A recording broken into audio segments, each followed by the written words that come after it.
Peacemaker Season 2, Episode 4 review. Let's get right into this. So this episode, in my opinion, I thought was incredible. I honestly thought it was, compared to the last few episodes, I think it might be better. It might be better, but I'd have to rewatch them. But yeah, this episode was very, very strong. And to be honest, I don't know who directed this episode. I don't know if it was James Gunn or for someone else. I don't know who it was. But shout out to whoever did, because man, we had some incredible shots in here. Shout out to cinematographer as well. Like, absolutely beautiful shots in this. I was kind of just stunned, honestly. Even when the episode, like just from the opening of the episode too, I'm like, wow, this is beautiful.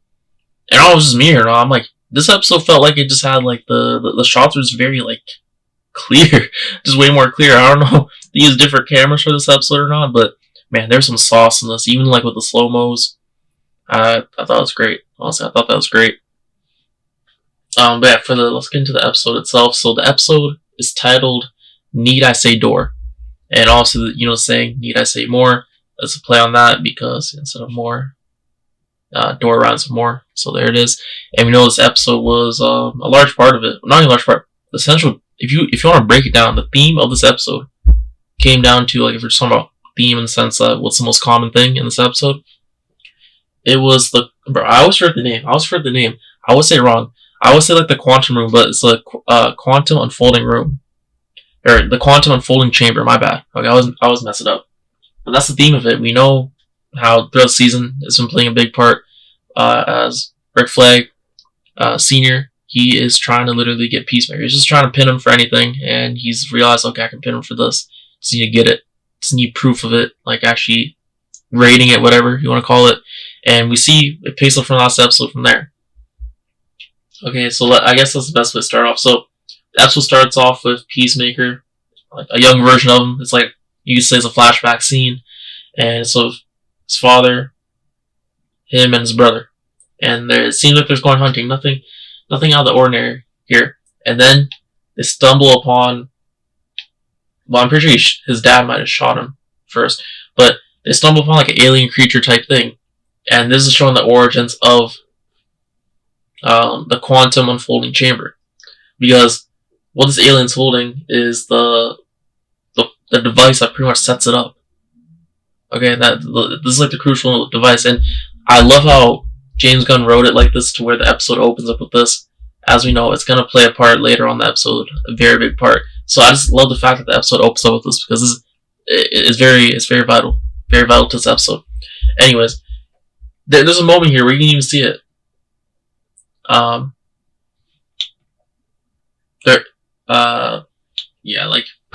you can just tell. Like there's a scene where it's like, oh, don't kill. Like I forget who it was. I think it was Peacemaker. I might be wrong. I think it was Peacemaker. I don't think it was Keith. It was Peacemaker who was like, Chris. He was like, Dad, don't shoot him, because he saw the aliens begging for sympathy. It was a sad to see. And then his dad, typical fashion, is like, bro, just like shut up, and then just shot him. He's like, who the hell you think you are telling me this? And like, yeah, absolutely insane. But it goes back to, it kind of complements or goes back to the whole thing, how the quantum unfolding chamber has that all those other dimensions, realities, and in particular the one that we've been exploring in the season, where it's Peacemaker's what if everything went like best case scenario. And the main thing about that was his the family dynamic. If his brother was still alive, if his dad was actually a good dad, essentially. So just like that. And then you go back here in reality, it's just, it's actually insane. So yeah, I mean, this is a very good scene, and you see them pick it up. They pick up the device that sets it up, and then they're just going hunting more, and they see the actual doorway, the quantum unfolding chamber itself. They see it there, and then they're going to explore more, and then it goes, and the camera goes in, zooms out, and you can see them from the other end, right inside. And just the cinematography, the camera work here on this scene was absolutely insane. And I'm like, bro, the intro's about to hit, and oh my god, it did. Absolutely beautiful, and the intro's hitting way harder. And speaking of, bro, I'm not even getting sponsored or anything, okay? But if you haven't seen my last video, check it out. It's about how Peacemaker's coming out in Fortnite, and actually, we found out he's coming out tomorrow. So Saturday, if you're watching Saturday, I think 8 p.m. Eastern, so on Saturdays, like Saturday night. And yeah, the bundle's about like 2,800 V-Bucks, bro. I'm about to get that. Bro, get that. Watch my video. I talk about all the details, what's in the bundle, etc. Yeah, this is hype. Kind of wish they came on the same day, but besides the point, bro. And the intro I saw, I'm like, okay, this, because one of the modes is the intro for season 2. Okay, unfortunately, not season 1, but still, season 2 intro's really good.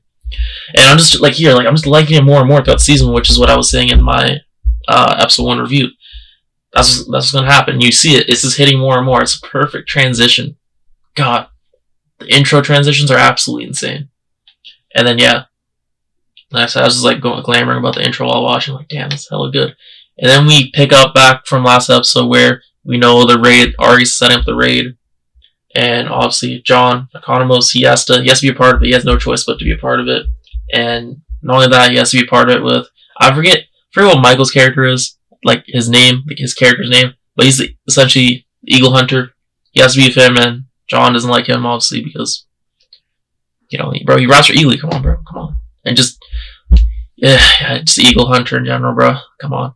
And then also, he has to be with his arch nemesis, essentially, Judo Master. And they just open up the scene here with Judo Master just looking at him while eating Cheetos, which is like the most like Judo Master thing. Especially if you recall back season 1, and they actually do mention that. He brings that up. He's like, yo, you really hit me. Like I was in the car and then you smashed through the truck or the van. So that is kind of funny. This kind of had like some banter there back and forth, which is pretty good. And he's talking about the joke about the John's like, yo, I'll just have your corpse here instead. I wish I finished the job. It's good stuff there. And then you see some more banter now with Flurry and John. John spilled some tea, whatever. And he's going back at it with the Eagle Hunter as well. Whatever. Okay, pretty good stuff here. John was a standout in this episode, in my opinion. He had a lot of scenes in this episode. A lot of screen time, that is, sorry. It was very good, too. Very good. Very good stuff. And then as at the end of the scene, you see John is texting Chris, trying to warn him that, okay, you're about to get raided. Argus, we're about to be there. We're about to raid you. And that's why the message, when Chris gets it, it's all obviously not typed properly. There's a lot of mistakes. Yeah, then we go to Chris. We see him. And, like I said, just kind of following up the events from last episode. He's just chilling. He's looking at the ceiling, bro. He's like, what's going on inside? Now this is happening. Argus agents are getting ready they're getting in position to raid the house. And Eagly just going in the fridge, just, eating typical Eagly stuff. And then it says here, yeah. And then he gets a message from Economos. And yeah, he's like, oh shoot. He like slowly reads the message, he realizes what he's trying to say, he's like, oh shoot, I need to go. And immediately he goes to his closet or whatever, the room, that one room, like a certain room in his house, and he goes for this device. I'm like, oh shoot, let's see, well, this is interesting. And obviously it tied into the quantum unfolding chamber. And yeah, it had to. This is the whole setup device. This is the one that just, you put it anywhere. We'll see later in this episode, you put it anywhere and it just transfers the room itself, or the chamber itself. So this is vital. And then after he gets it, he's trying to get Eagly's attention, but Eagly just wants more food, man. And then what was it, salami? I think he got some salami out, and that's how he lured Eagly out. And we see it there. So at this point, they're at the back of the house, in the backyard, and they're quickly running away to like the forest type area behind the house. And then they just narrowly beat the agents and everyone else company, especially the Eagle Hunter. And bro, the Eagle Hunter, shout out to Michael, bro. He killed it. His character was he's a goated actor in general, so this is expected. Man, I was hoping to get a lot more screen time of him, and the way last episode was like building it up and stuff, I'm like, okay, this episode we're gonna get a lot more of him, and we did, which is pretty cool. But this was a standout scene here where he's just tasting, what was it? It says pebbles. So unless I misinterpreted it, that's his his dookie. That's Eagly's dookie right there, which is insane. He's like, he's 4 days old. He's just finding all this information out just from digesting it. Absolutely insane stuff there. And John is just like, bro, what is this guy? It's weirdo. And actually, the post-credit scene, finally enough, the post-credit scene is that he actually adds more details in it, which is so funny. He mentions He's like, yo, Eagly had Dick Masala. I'm like, what the hell? Was not expecting that to be mentioned. And then we go to Chris. He's running the forest, trying to get away from all this, from the Argus agents. And then, guess who it is, bro? Of course, this guy shows up, bro. Of course, this guy shows up. At the worst times possible, expect Judo Master to show up and to ruin your day even more. Of course, he's like, yeah, I'm getting you this time. I'm getting you this time, buddy. You're not gonna do the same thing to me. Finishing it here. And Judo Master doing his thing, but honestly, I thought, bro, not even honest, bro. Chris was really holding his own very well. Very well. I feel like way better than last time, at least from what I recall, like in season 1. Then we go back to the Eagle Hunter. And he spots Eagly. Okay, well, we'll talk about that in a second. And Chris is kind of like destroying him, low-key. Chris kind of destroying Judo Master. And then John seeing this, he's like, oh shoot, I have to do something about the Eagle Hunter, or otherwise he's gonna get rid of Eagly, which would just be, yeah, that'd be brutal. Eagly's literally a fan favorite. He's literally like a number 1. Okay, like Eagly and Vigilante, literally fan favorites. Like no one can tell me otherwise. If one of them happened to just got like, if James Gunn did anything to one of them, bro, people will be upset. There will be riots. I'm not even trolling about that. Anyways, and then as Peacemaker is fighting, Judo Master realizes, oh shoot, I need to get the device. I need to get the portal device or whatever for obviously the quantum unfolding room or chamber. My bad. I keep saying room. Like, bro, that's the key. Can't let Judo Master get that. And then obviously they fight it, and then just by luck, pretty much, he kicks it down, and then he ends up Judo Master and him just roll down thing, and then he ends up just falling on Judo Master, and boom, that's it, right there. And I'm like, yes, suck it, bro. And then I forget what he said. I forget what Peacemaker said at this point, but he said some joke after that, and I'm like, bro, I was laughing. I was dying at that. And then we go to Adebayo. She gets this magazine, and she's very excited about it, and then it's because she has her ad in it for her business, which we'll talk about later. But it's not what it turns out. It's not what she thinks it is, okay, to say the least. And we see her sending it to her ex, right? Because that's been established in the season. That's her ex. And then we go back to the Argus agents. They're in the house, and they're at the room, and they're gonna try to figure out a way to get in. They don't know the passcode though, so they're gonna need someone else to help, aka John. And then obviously John, he has to knock out the Eagle Hunter, and then he just gives him some BS excuse. He's like, yeah, the nut eagle came, whatever, blah blah, and it turned out to make it worse because now he's like, okay, the Eagle Hunter's like, okay, now that means I have to go for the Eagly because he's the prime one. So now he's even more determined, and we'll see that later in the episode. But yeah, some pretty good back and forth here between John and the Eagle Hunter. And then they also call up John to get in there. And then, yeah, Peacemaker calls up Adebayo, and then she shows up there to save him. And he's like, bro, just drive. No time for questions. We just gotta go. And then John, he is there. He has to help them. He has to help the Argus agents. Good back and forth here. He's trying to stall as much as he can because he's talking to Chris like, Chris, like, stall. Just do it. And he doesn't want to do it, obviously, but yeah, he starts waffling just about stuff, just roasting them all, essentially. And then we go back to Peacemaker, and he's like showing the device, the portal thing, the device. I don't even know what to call it, but the device that has all the quantum control over. And then then he calls up the goat. He calls the goat Adrian Vigilante. He's like, get some doors at Lowe's, right? Because you need the doors. Right, for to just have like just to separate the two, I guess. No, I don't even know what to call it, like the two realms. We'll call that 2 realms. And then you see John, he's getting the toolkit, whatever he needs that he told them, and then they send Agent out to pretty much like help him because they know he's gonna stall. And he's like, nah, I'm good. And then we get more of that, more discussion. And then they finally arrive. Peacemaker finally arrives with Adebayo and Eagly at his grandfather's, like, looks like a cabin, bro. That's what it looked like. It looked like a cabin. And it's all dusty and stuff, cobwebs everywhere.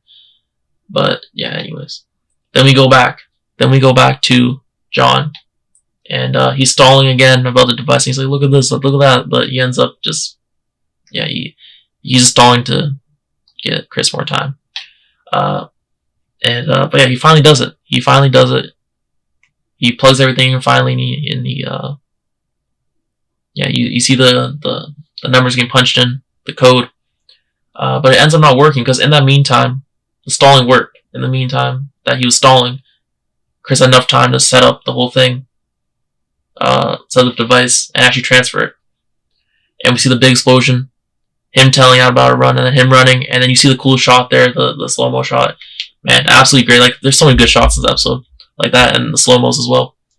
And, yeah, the whole thing explodes. Well, not explodes, but, like, there's, like, a pulse, like a shockwave, to say.